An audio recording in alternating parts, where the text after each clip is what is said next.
Gênesis 16, a partir do verso 1, a palavra do Senhor vai nos dizer assim: Sarai, a mulher de Abraão, não lhe tinha dado filhos. Ela possuía uma escrava egípcia que se chamava Agar. E um dia Sarai disse a Abraão: já que o Senhor Deus não me deixa ter filhos, tenha relações com a minha escrava. Talvez assim, por meio dela, eu possa ter filhos. E Abraão concordou com o plano de Sarai. E assim ela lhe deu a Agar para ser sua concubina. Isso aconteceu quando já fazia 10 anos que Abraão estava morando em Canaã. Abraão teve relações com Agar e ela ficou grávida. E quando descobriu que estava grávida, Agar começou a olhar com desprezo para Sarai, a sua dona. E aí Sarai disse a Abraão: por sua culpa, Agar está me desprezando. Eu mesma a entreguei nos seus braços, e agora que sabe que está grávida, ela fica me tratando com desprezo. Que o Senhor Deus julgue quem é culpado, se é você ou se sou eu. E então respondeu Abraão: está bem, Agar é sua escrava, você manda nela, faça com ela o que quiser. E aí Sarai começou a maltratá-la tanto que ela fugiu. Mas o anjo do Senhor a encontrou no deserto, perto de uma fonte que fica no caminho de Sur, e perguntou: Agar, escrava de Sarai, de onde você vem e para onde você está indo? Estou fugindo da minha dona, respondeu ela. Então o anjo do Senhor deu a seguinte ordem: volte para sua dona e seja obediente a ela em tudo. E o anjo do Senhor disse também: eu farei com que o número dos seus descendentes seja grande.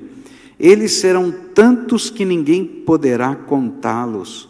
Você está grávida e terá um filho, e porá nele o nome de Ismael, pois o Senhor Deus ouviu o seu grito de aflição.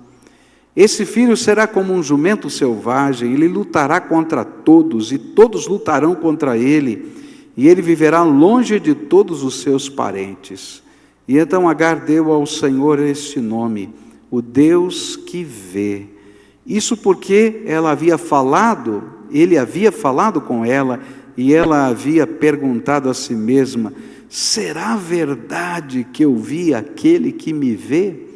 É por isso que esse poço que fica entre Cádiz e Berede é chamado de Poço daquele que vive e me vê.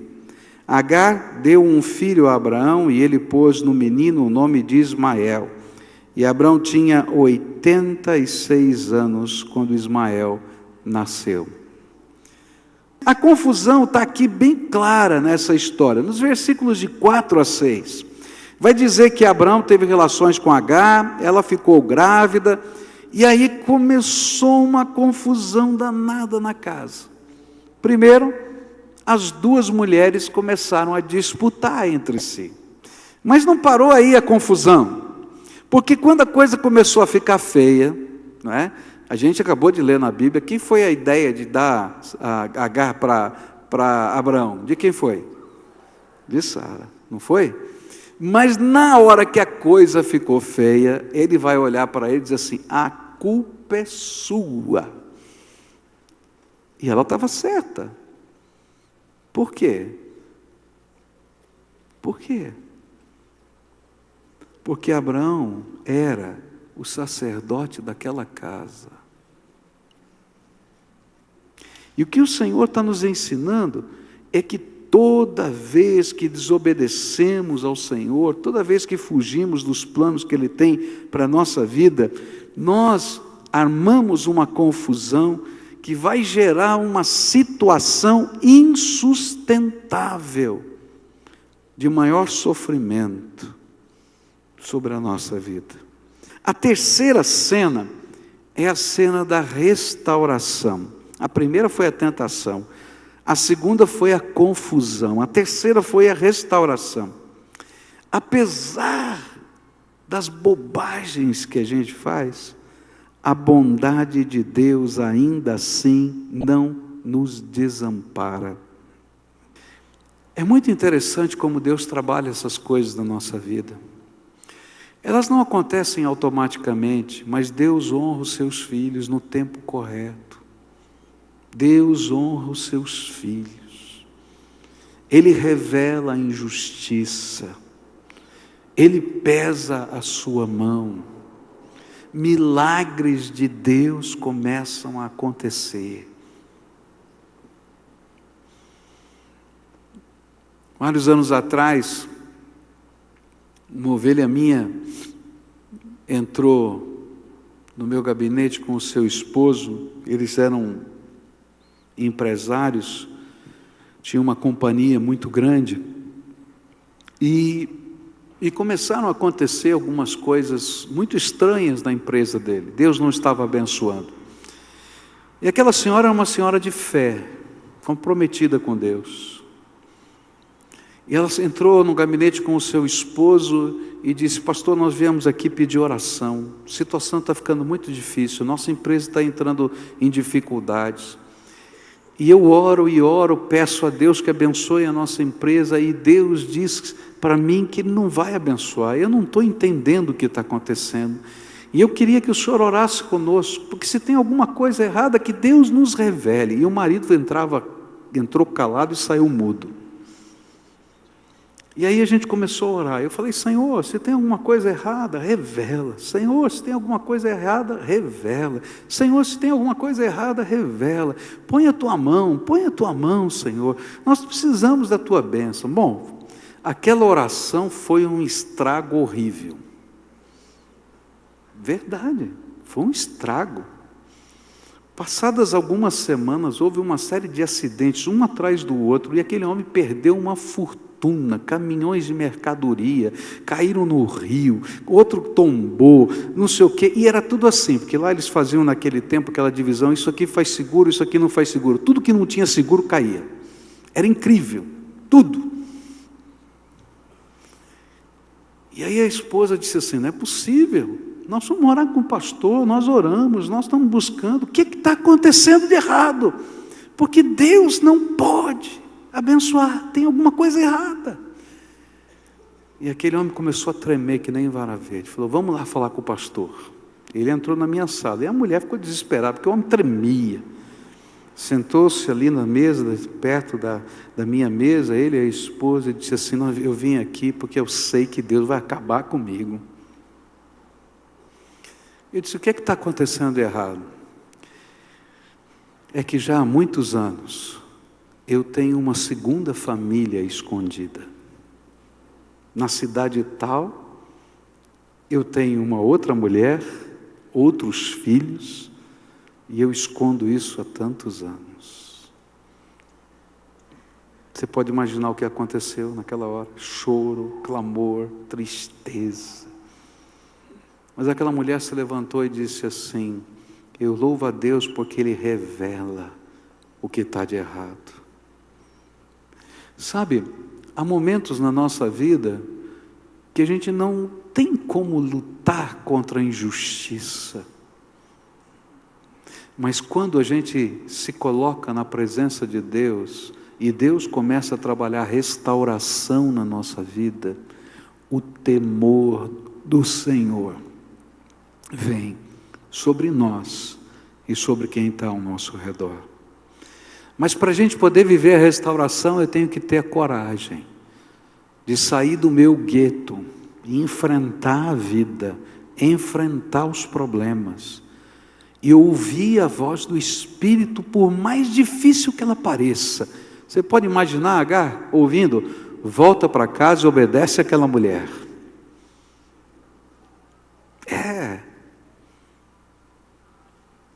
E aquele homem também, que te usou, que eu vou abençoar você. Querido, restauração é quando a gente deixa Deus fazer do jeito dele os consertos da nossa vida. E a última cena que eu queria deixar com você nessa noite: depois da restauração, vem a revelação, vem a consciência de quem Deus é. E é interessante que Agar e o anjo vão usar 3 expressões que revelam para a gente o que ela aprendeu com tudo isso. Ela colocou 2 expressões no nome do lugar e no nome do Deus que ela conheceu. Ela vai dizer: esse Deus é o Deus que vive e vê.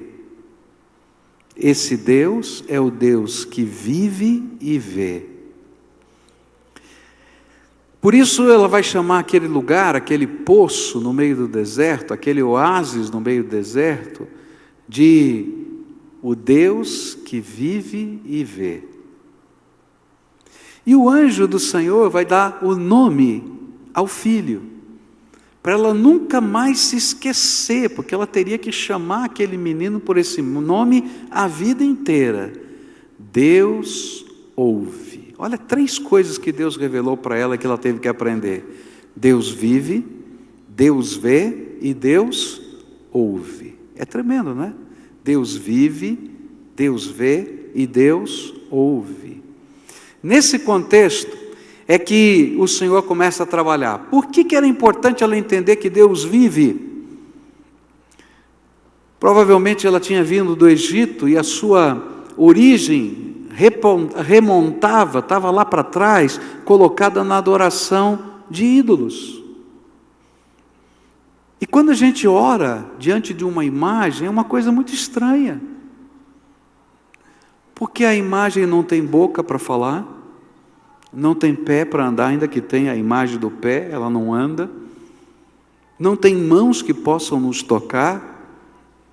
Se a gente quiser fazer alguma coisa, eu vou ter que pegar essa imagem, carregar nos meus ombros, levar para um lugar e para outro. E de repente ela está descobrindo um Deus que é muito diferente de todas as imagens que ela um dia serviu. Um Deus que está vivo, um Deus que se manifesta, um Deus que vai ao encontro dela no meio do deserto. E essa é a primeira revelação dessa mulher tremenda. O Deus que quer trabalhar a tua vida é um Deus vivo. O Deus que quer tocar no teu coração está vivo, está presente aqui. Não tem um segundo da tua vida que Ele não conheça. A Bíblia diz que antes que você fosse gerado no ventre da sua mãe, Ele estava vendo cada célula se multiplicar. Ele está vivo. Você não precisa carregá-lo. Ele é que te carrega nos seus braços. Segunda coisa que ela aprendeu: o Deus que está vivo não está muito ocupado no céu que não possa ver você. E acho tremendo isso, porque o anjo do Senhor apareceu e falou: não ó mulher, ó egípcia, ó perdida no deserto. Do que ele a chamou? Agar. Agar. Chamou pelo nome.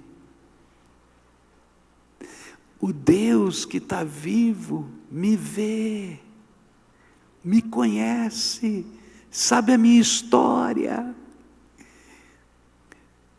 Você não é um número na prateleira do céu. Você é filho amado, escolhido, precioso, preciosa de Deus. E a terceira coisa que ela aprendeu ali com o nome: o Deus que está vivo e vê é o Deus que me escuta. E olha que coisa tremenda, porque ela teve que colocar o nome, não é, do filho dela, de Ismael. E esse nome é um nome composto, 2 palavrinhas juntas: Deus ouve. Literalmente em hebraico, as 2 palavrinhas, Ishma, ouvir, e El, Deus. Ishmael, Deus ouve. Agora você imagina a vida inteira, vamos colocar em português, que era a língua dela, o hebraico, tá? Vamos colocar em português: Deus ouve, vem aqui, está na hora de jantar. Deus ouve, está na hora de tomar banho. Deus ouve, vamos agora levantar. Deus ouve a vida inteira.